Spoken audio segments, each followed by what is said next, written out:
Good morning, everybody. Diane Bondi here, coming to you with a really personal vlog today. So I'm a week out from my 45th birthday, and I just took my braids out like literally a couple hours ago, and I'm showing you my natural hair. And the reason that I'm doing this is that I've been hiding from this for, I don't know, 40 some odd years. I'm gonna be 45 a week today. And it's taken me a very long time to learn to love myself and come to terms with who I am. And I have to say, in the past year has been a big awakening for me. Never in a million years would I ever have let anybody see my natural hair.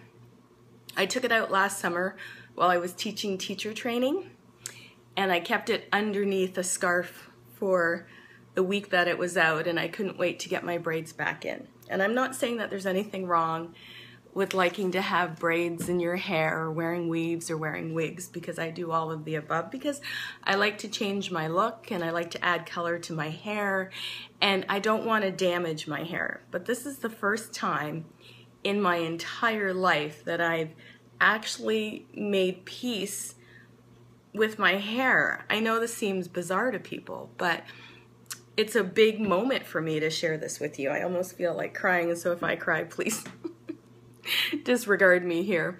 But this is my really honest moment. So I usually hide this because all my life I've been ashamed of it, or I've been taught to be ashamed of it, and I've been taught to change it, and I've been taught to make it look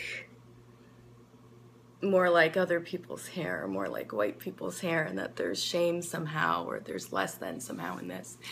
And what my yoga practice has taught me is that I am perfect as I am, and it's my differences, look, I'm gonna cry now, it's my differences that make me unique, and that we should celebrate those.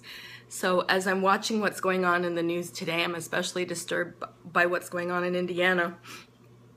I'm asking us to take a step back and to really look at who we are, and to really understand that we're all in this together, and when we discriminate against each other, no good can come of it.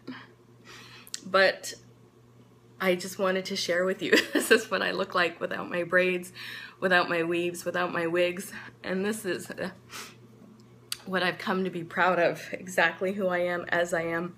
And I've learned that from my yoga practice. So I just wanted to share that. People are always curious about how long my hair is and what it looks like under here. And as you can see, it's pretty long when I stretch it out, because it likes to shrink up. I don't know if anybody knows much about natural black hair, but it shrinks. I don't know why. It's just one of those things. And more people have more shrinkage than others. And an observation for me today, I'm rambling now, is how much my husband likes my natural hair. And I think that's really funny, because I never even liked it until this very moment. So I'm gonna wear it like this for today, and then I'm gonna put it back in braids for next week, because I love my braids, and it makes me feel connected to my culture, believe it or not, having my hair twisted, because it's something that is indicative to who we are as a culture, to African American culture, to Caribbean, I'm a Caribbean Canadian, West Indian culture, and I just love it so much. And to be honest, I love the ease of it. And if I keep touching my hair because I'm just loving the way it feels, I'm eventually going to break it off, or I'm going to want to dye it because I think it's cool to have different color hair. And as a black woman, I have that versatility to be able to put, you know, braids in my hair or wear wigs and all that, because it's kind of a cultural thing, and people really don't think anything of it. There's really not a whole lot of judgment around it. But for those of you who rock natural hair every day, I love that about you, and you've given me the courage to do the same. So at the end of the day, the whole message behind this rambling video is that once you learn to love yourself, and once you learn to connect with who you are, nothing else that anybody says is going to matter. and your life becomes so much happier. And I came to that realization through my yoga practice, through all the wonderful courses that I've taken, to all the people who have come into my life and either shared their stories or supported me. So I want to thank you for that. So thank you so much. If you like this video and you think it's helpful or somebody might get some benefit out of it, feel free to share and subscribe and like and comment below. Thank you so much. Namaste.